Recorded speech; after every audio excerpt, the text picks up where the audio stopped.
पाठस्य विषयः इत्थं भवति। इदानीं नूतनपाठं रेकार्डिङ्ग् कृत्वा प्रेषयामि। प्रणम्य रमणं लक्ष्म्याः पूर्णबोधान् गुरूनपि व्याख्यां तत्त्वविवेकस्य करिष्यामः यथामति। इदानीं तत्र भावोऽपि द्विविधस्मृतः इति पूर्वं भावः द्विविधः अस्ति इति उक्तम्। अभावः त्रिविधः अस्ति इति उक्तम्। तथैव भावः अपि द्विविधः अस्ति। किम् अस्ति द्विविधः भावः चेत् तत्र उक्तं भावं विभज्य दर्शयति। किं चेतना चेतनश्चेति भावश्च द्विविधः स्मृतः। चेतनः इति अचेतनः इति भावपदार्थः द्विविधः अस्ति इति अत्र श्लोकः अस्ति। तत्र प्रथमं चेतनस्य भावस्य विभागः चेतना अचेतन इति कृतः। परन्तु चेतनस्य लक्षणं किम् अचेतनस्य लक्षणं किम् इति लक्षणम् एव नोक्तम्।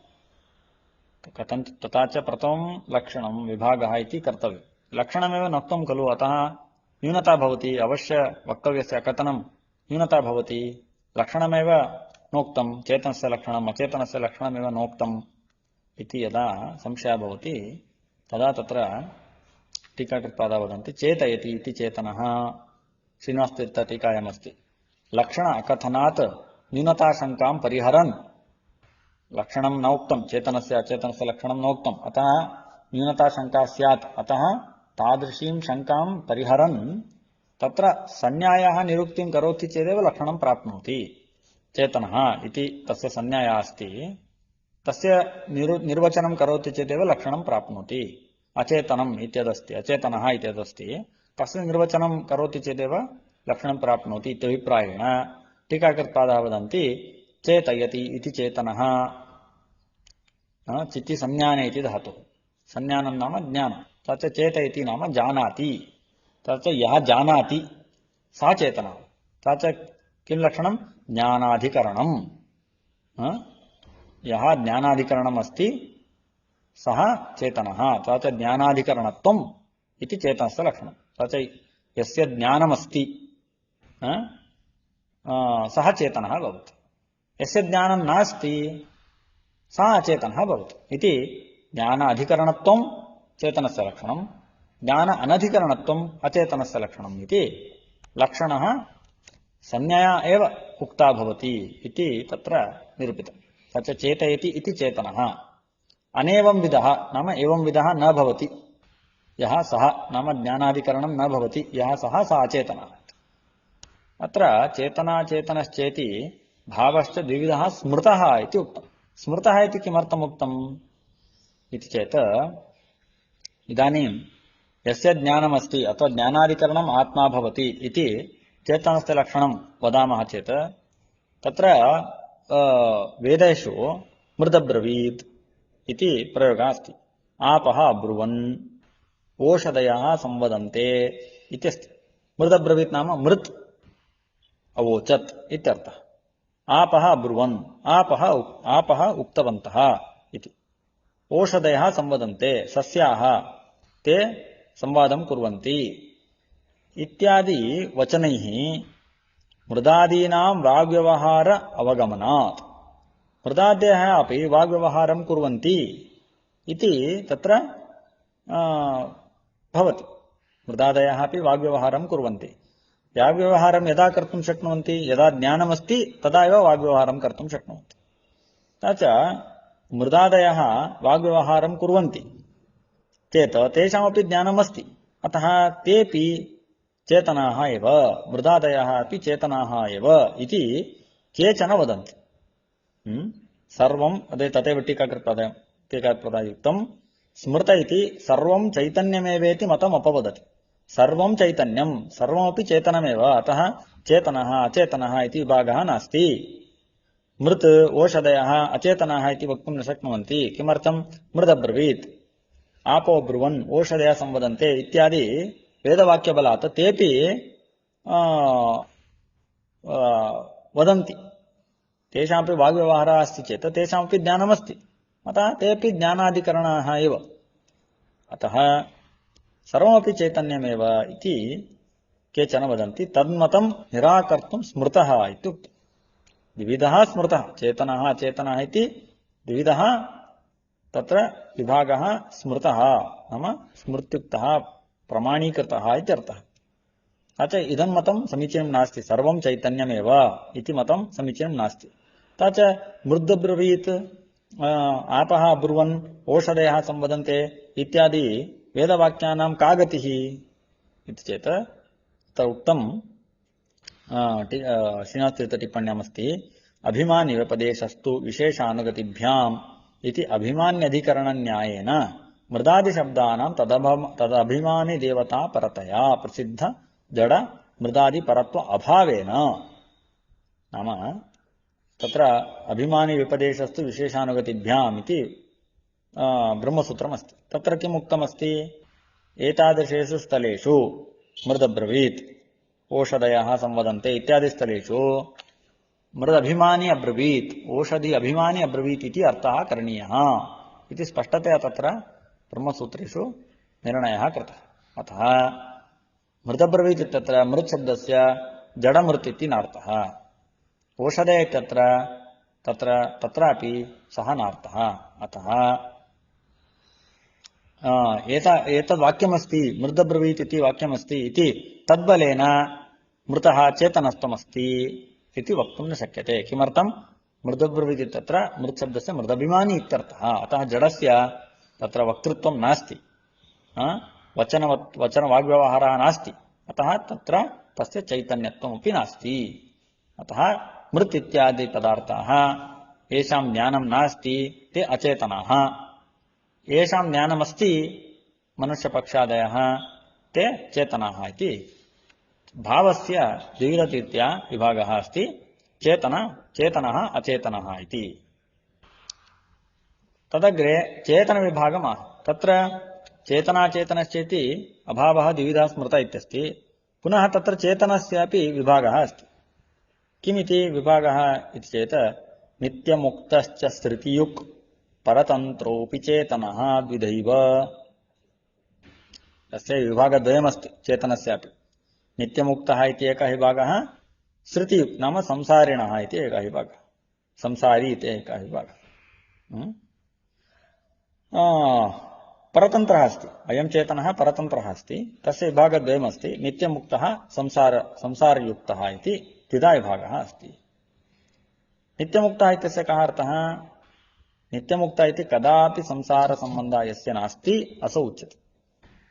यस्य सर्वदा संसारसम्बन्धः एव नास्ति सः नित्यमुक्तः भवति इत्यर्थः।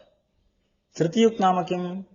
यस्य कदाचित् संसारसम्बन्धः अस्ति, यस्य कदाचिदपि संसारसम्बन्धः अस्ति सः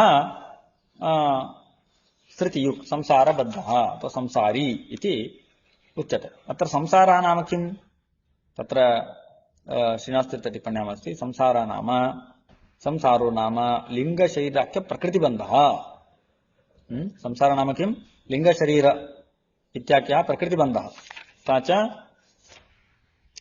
लिङ्गशरीराख्यप्रकृतिबन्धः यस्य अस्ति सः श्रुतियुक् संसारी, यस्य कदापि नास्ति सः नित्यमुक्तः इति। तथा च चेतनेऽपि विभागद्वयमस्ति, नित्यमुक्तः संसारी। तत्र प्रश्नः भवति, नित्यमुक्तः कः अस्ति? वस्तुतः विष्णुः एव। सर्वदापि नित्यमुक्तः कः भवति? विष्णुः एव। किमर्थं? तस्यैव स्वातन्त्र्यमस्ति। अत्र तु परतन्त्रविभागः क्रियते। चेतनेऽपि परतन्त्रविभागः अत्र क्रियते खलु। स्वतन्त्रः परतन्त्रः, स्वतन्त्रं परतन्त्रं च द्विविधं प्रमेयं द्विविधं मतम् इति तत्र उक्तमस्ति। तत्र परतन्त्रस्य विभागः अत्र क्रियते। परतन्त्रेऽपि चेतनस्य विभागः नित्यमुक्तः श्रुतियुक् इति। तत्र परतन्त्रविभागे कोऽपि चेतनः नित्यमुक्तः कथं भवितुं शक्नोति? परतन्त्रविभागः क्रियते, परन्तु नित्यमुक्तः इति वदति। यस्य संसारसम्बन्धः सर्वदापि नास्ति सः नित्यमुक्तः इति। कश्चित् परतन्त्रः अस्ति चेत् सः नित्यमुक्तः कथं भवितुमर्हति? तदेव तत्र उक्तं। ननु नित्यमुक्तः विष्णुः एव। नित्यमुक्तः कः भवति? विष्णुः भवति। किमर्थं? तस्य स्वातन्त्र्यमस्ति इति कारणेन। अत्र तु परतन्त्रस्य विभागः क्रियते। अतः परतन्त्रविभागस्य अन्तर्गतत्वेन चेतनः नित्यमुक्तः इत्यस्ति इति कथं भवन्तः वदन्ति इति प्रश्नस्य उत्तरं दातुमेव तत्र किमुक्तं परतन्त्रोऽपि इति उक्तं। नित्यमुक्तश्च श्रुतियुक् परतन्त्रोऽपि चेतनः नाम परतन्त्रचेतनेष्वपि नित्यमुक्तः इति भागः अस्ति। स्वतन्त्रः विष्णुः सः अस्त्येव नित्यमुक्तः, परन्तु परतन्त्रविभागेऽपि परतन्त्रचेतनेऽपि कश्चित् नित्यमुक्तः अपि अस्ति। तथा प्रमाणात्, तथा प्रमाणमस्ति लोके। सा का अग्रे उच्यते, सा रमा इति, नित्यमुक्ता रमा लक्ष्मी इति अग्रे उच्यते, परन्तु परतन्त्रचेतनेष्वपि नित्यमुक्तः इति विभागः अस्ति। परतन्त्रचेतनेषु नित्यमुक्तः कः अस्ति, लक्ष्मी अस्ति इति अग्रे उच्यते। तथा प्रमाणात् अथवा अन्यरीत्या व्याख्यानं क्रियते। अथवा इत्यस्य पीठिका अत्र श्रीनिवासतीर्थटिप्पण्यामस्ति, तत्र उक्तं पेज् नम्बर् 289 मध्ये। पूर्वमिदानीं किम् उक्तं, पारतन्त्रे नित्यमुक्तत्वानुपपत्तिः। परतन्त्रमस्ति चेत्, पारतन्त्र्यमस्ति चेत् नित्यमुक्तत्वं कथं सङ्गच्छते इति चोद्योत्तरत्वेन, इति कश्चन चोद्यं करोति चेत्, कुचोद्यरीत्या प्रश्नं करोति चेत् तस्य उत्तररूपेण किम् उक्तं, परतन्त्रोऽपि इति उक्तं। परतन्त्र विभागेऽपि तत्र नित्यमुक्ता इति कश्चन अस्ति इति व्याख्यानं कृतम्। इदानीं पुनः अन्यद्रीत्या यदि शङ्कां करोति चेत्, नित्यमुक्तत्वे पारतन्त्र्यानुपत्तिः, पूर्वं किम् उक्तं, पारतन्त्र्यमस्ति चेत् नित्यमुक्तत्वं कथं सङ्गच्छते इति प्रश्नः कृतम्। इदानीं कः प्रश्नः, नित्यमुक्तः अस्ति चेत् परतन्त्रः कथं भवितुमर्हति, नित्यमुक्तः चेत् स्वतन्त्रः एव भवेत् खलु, परतन्त्रः कथं भवितुमर्हति। अतः नित्यमुक्तः इति कथयति, परन्तु परतन्त्रविभागे तं स्थापयति इति असमीचीनं खलु। तदेव तत्र उक्तं, नित्यमुक्तत्वे पारतन्त्र्यानुपपत्तिः। नित्यमुक्तः अस्ति चेत् तस्य पारतन्त्र्यं कथं भवति। अतः परतन्त्रविभागकरणावसरे नित्यमुक्तः इति विभागः असमीचीनः खलु इति प्रश्नः भवति चेत् तस्य उत्तररूपेण उक्तं परतन्त्रोऽपि इति। तदेव तत्र उक्तम्। अथवा नित्यमुक्तश्चेत् परतन्त्रः न स्यात्, नित्यमुक्तः भवति चेत् सः परतन्त्रः कथं भवितुमर्हति, स्वतन्त्रः एव भवेत् खलु इत्यतः इदमुक्तम्। तत्र कः अभिप्रायः, न पारतन्त्रेऽपि नित्यमुक्तः इति कश्चन अस्ति। कथं जानाति, तथा प्रमाणात्, तथा प्रमाणः अस्ति, प्रमाणम् अग्रे दर्शयति।